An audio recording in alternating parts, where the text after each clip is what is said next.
Welcome to UFC Connected. Born in Bosnia and Herzegovina, Mirsad Bektic has a remarkable story of survival and success that has brought him to where he is today, as a top-ranked featherweight in the UFC.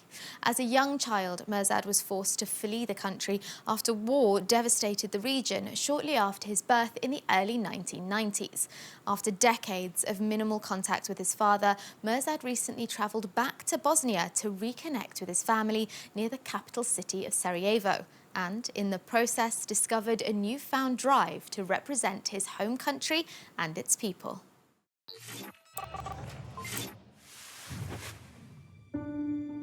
I feel great to be a Bosnian in the UFC. Bosnia is in my blood, and the fact that I can represent Bosnia and the people of Bosnia, it makes me proud. Just being in Bosnia itself is very inspirational for me. Knowing what the country went through, knowing what the people went through, it gives me a lot of drive. It's very humbling.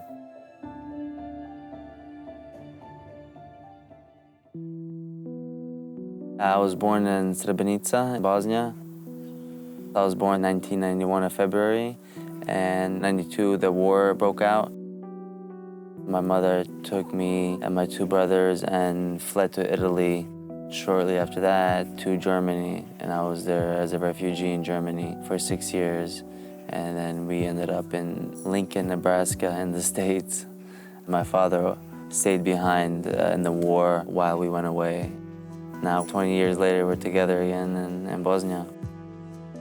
Kad je rat počeo, on je bio 1 godina, mala beba, pa od 92. nisam ih vidio. Vidio ih 98. Znaš, kad se svijet okrene, ne znaš ništa. Samo daj spasi glavu, ne znaš šta jedu, da li imaju da jedu, kako je, šta, teško bilo. Pa bilo drago, ko svoje dijete. Znaš, kako je bilo, valja, koliko, 10 godina nisam ih vidio. Vidiš, Guru. My relationship with my dad is great. We love each other. It's very different because he wasn't around in my life. But as soon as I got back, we just clicked right away. And just kind of picked up where we left off. I threw myself into the work too. You know, I didn't want no, oh, here you sleep in, I'm gonna enjoy your vacation kind of thing. No, it's like, hey, I'm here. Like what you do is what I'm doing. I don't know. So my dad does on a regular basis. You know, gets up every morning about 7 and takes the sheep out. He breeds the sheep. He's the butcher, I guess, also. So, I mean, that's how he makes his living. This is Donna. She's the wild dog that doesn't want to go away. And then she turned into a shepherd dog. She's a little savage.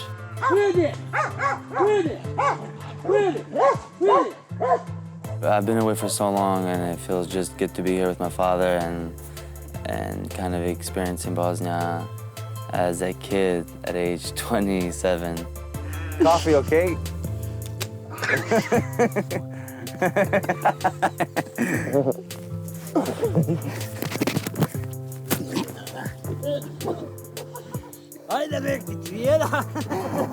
You know, being away from Bosnia and my father because of the war, I went through a bunch of different phases. I went through that phase where I really didn't care if I ever met him. Kind of held a little grudge.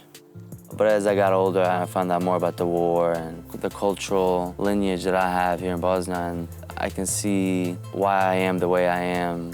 Why do I act this way, or why do I say this a certain way? You know, a lot of things make more sense to me, and I'm learning. I'm in it. I'm enjoying it. Just done.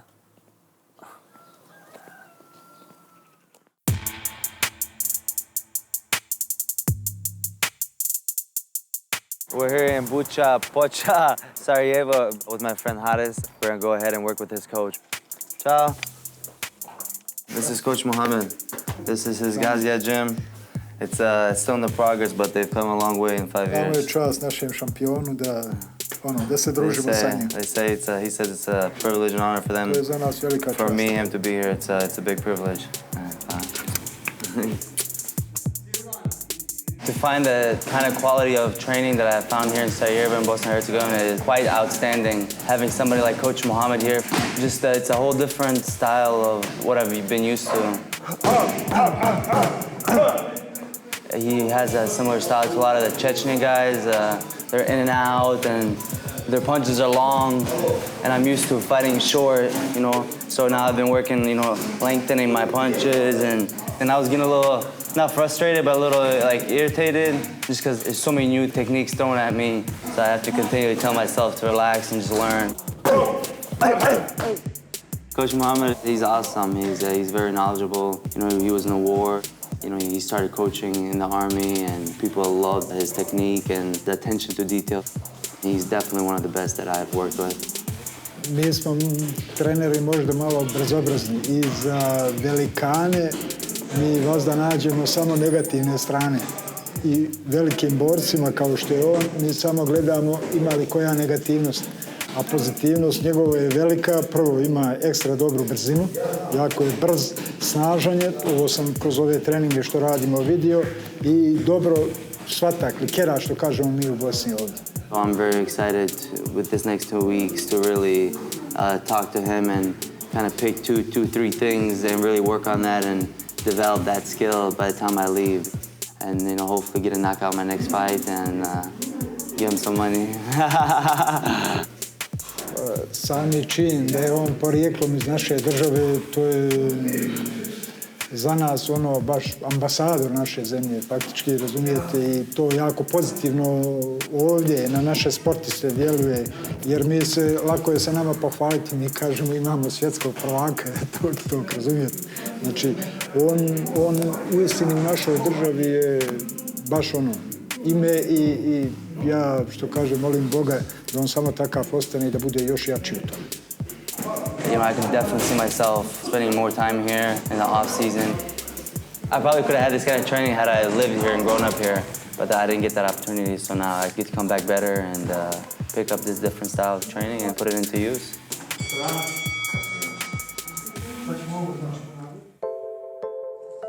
Coming back to Bosnia, it definitely put like a heavier load of responsibility upon me. It's a family name I have on me now, and I want to take care of my family. You know, they've had very hard lives growing up, so it's nice to see them enjoy the fruit of my labor while I'm here and, you know, just make life a little easier on them. It's pretty cool to see. He's my favorite uncle. Evo. Sad bi smila to. Vidi kako pazi svoga tetka. Dana White, thank you. Dana White, thank you. No, Dana White, thank you. Nemoj. Bosnia is rebuilding itself from the war. It's taking time, but it's making that progress, and I definitely love to be a part of that growth. When I came back here, I was surprised by how popular I was. To see, you know, people come up to me and, you know, congratulate me on all my success and tell me, you know, hey, you're gonna be the champ, and, you know, you give us hope. Here's my sister. Inshallah. I want to do better for my people. I want to do better for my family. I want to do better for myself. So I'm really inspired just to see the happiness that I bring to those around me. I can change not only my life, but their life also. I don't think you really need more inspiration than that. I've been away the first half of my life, and being back here, it just feels natural, and it feels like, okay, you're here to complete being a champion. In the process of that journey, I mean, I'm gonna bring so many people up with me. So it feels like this is where the next phase of my life is gonna be, in between in training, and this is where I will complete my purpose.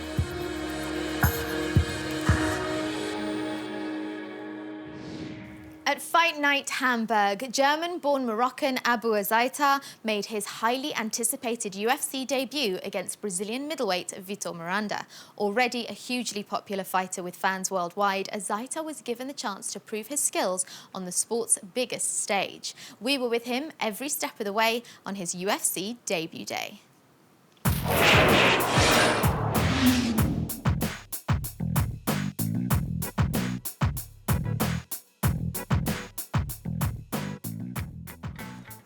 Hey guys, welcome to my hotel room. Today is my debut here in UFC Hamburg. Welcome to my room.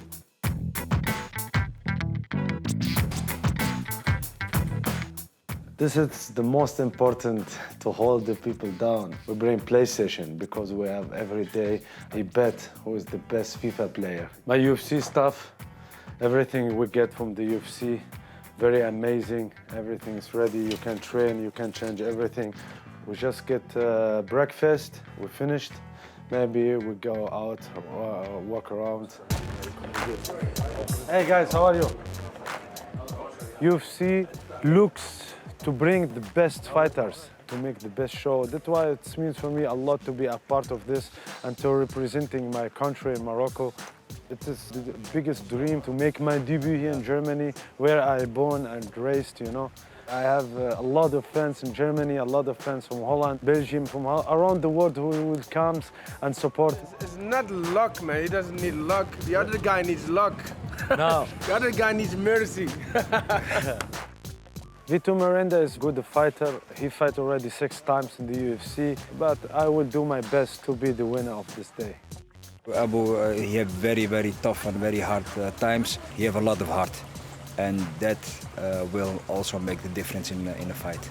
He deserved to get his debut in the UFC a long time ago, but it didn't happen earlier. But today he's gonna show the world what he is able to do. We have just 6 hours to be now in the octagon. Wow, I'm very excited.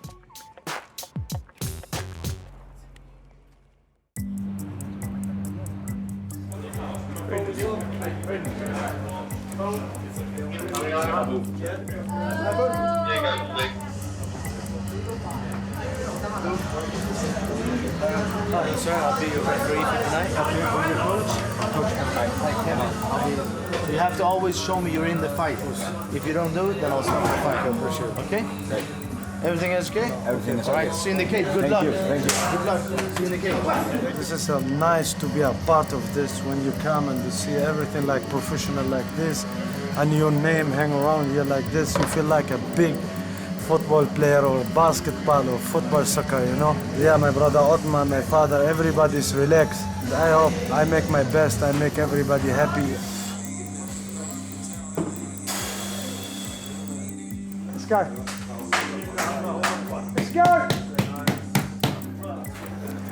If I go down to sleep, inshallah. Woo!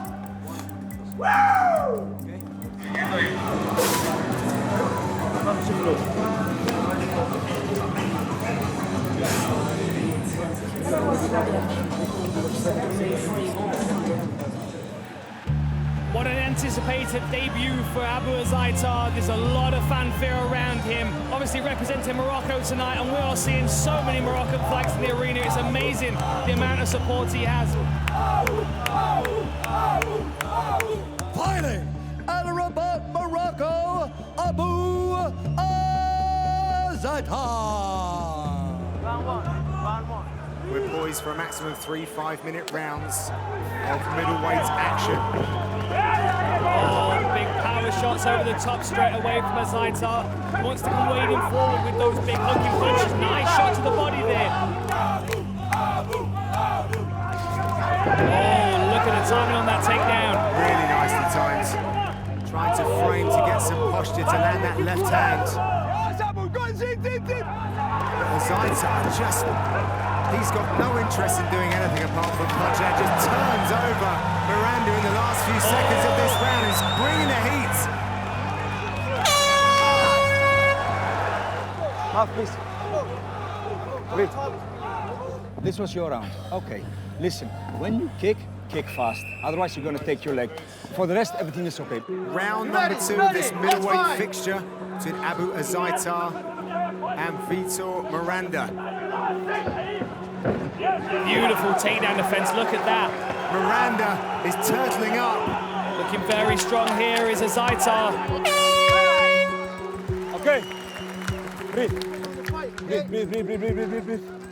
Listen. Look to him. Look to him. He's tired, brother. He is tired.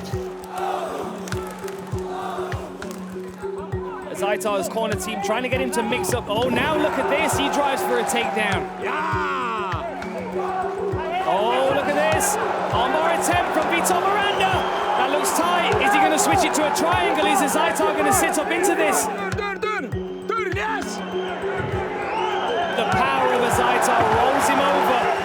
Now he's given his back though, and Azaitar's got 2 hooks in. Another scramble towards the end of that round. Total strikes 183 to Azaitar, 63 to Miranda.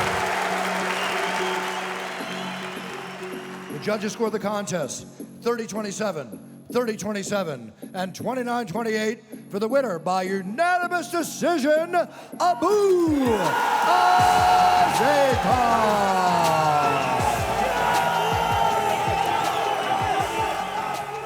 It was my time, my debut.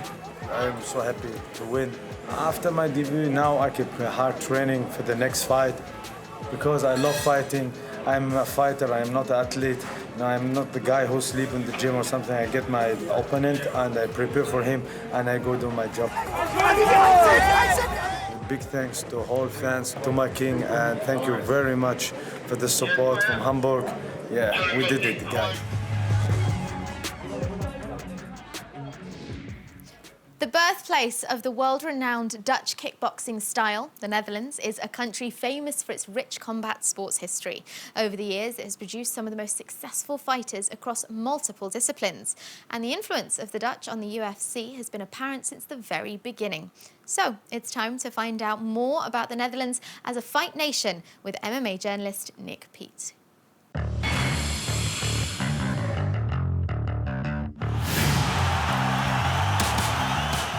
Holland's impact on the UFC is huge. From the first ever European UFC champion through to the fighting style that is still used today. Another knee, that's it, it's over. Dutch kickboxing is all about aggression, it's finishing, it's highlight reels, and it's fan favourite. You can't talk about Dutch mixed martial arts without first mentioning the name Chris Dolman. Dolman was a pioneer in the development of mixed martial arts, the godfather of free fighting, as they call it in the Netherlands. With the Dutch famed for their hybrid version of Muay Thai and kickboxing, Dolman and his students were invited out to Japan, where they played a key role in the formation of the acclaimed Rings promotion. From that same stable came icons like Bas Rutten and the Overeem brothers, but it was one of Dolman's first students that made an immediate impact on the sport. At UFC 1, Gerard Gordeau fought in the first ever fight in UFC history. And they go. Kathy, what do you think? That's a low. I think we're just missing teeth there. The world's eyes were open to the true brutality of Dutch striking, and it ensured its place at the top table of the planet's most effective fighting styles. Hello, I'm Remco Padul from Holland. Remco Pardoel entered the octagon at UFC 2 and, like Gordeau, would leave a trail of bodies in his wake.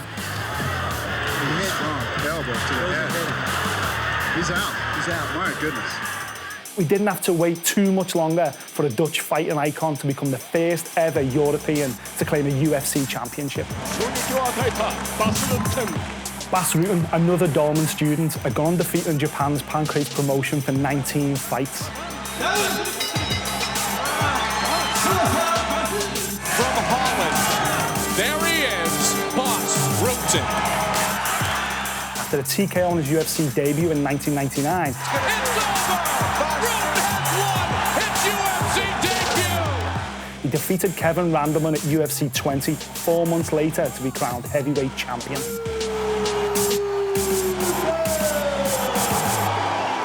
Rutten's legacy inspired a generation of fighters across Europe, and especially back home. Gegard Mousasi, Valentin and Alistair Overeem made their marks out in Japan, as did kickboxing legends like Sammy Schild. That's it, it's over. It's over. Bob Schreiber. Oh, to the head. Melvin Manhoef. And Gilbert Eidel. Nice straight jab. The Dutch striking style remains one of the most formidable fighting styles in all of mixed martial arts. So another nation opens its arms to the greatest live event in the world. For the first time, the UFC is in the Netherlands. The Octagon first touched down in Holland in the spring of 2016, landing at Rotterdam's Ahoy Arena, where local fighters enjoyed a clean sweep of win bonuses. The first Dutch woman to get to the Octagon, Germaine de Randamie. Oh, big knee from de Randamie. De Randamie really pouring it on now. Right there, dropped her. Germaine de Randamie blowing the doors off in Rotterdam. Stefan Struve obliterated Bigfoot Silva with elbows in just 16 seconds. Oh, big knee from Struve. Struve chasing the early knockout.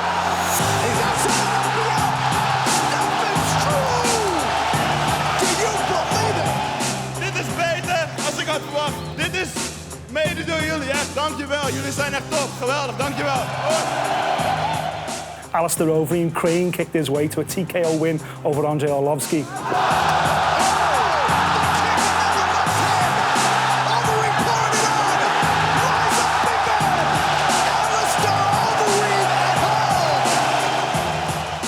It was Germaine de Randamie who capitalised on her TKO victory in the aftermath when she became the first ever women's UFC featherweight champion, outscoring Holly Holm at UFC 208 in 2017.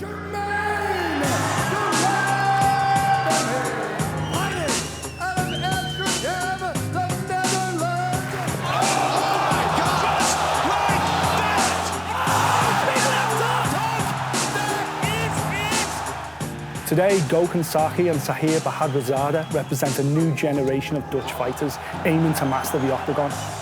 While guys like Stefan Struve and Alistair Overeem are still contenders at the heavyweight division, the future looks bright for Dutch MMA, and the sport could be set for a new orange wave in the future. That wraps us up for another episode. Get in touch and give us your thoughts online by using the hashtag UFC Connected. I'll see you next time.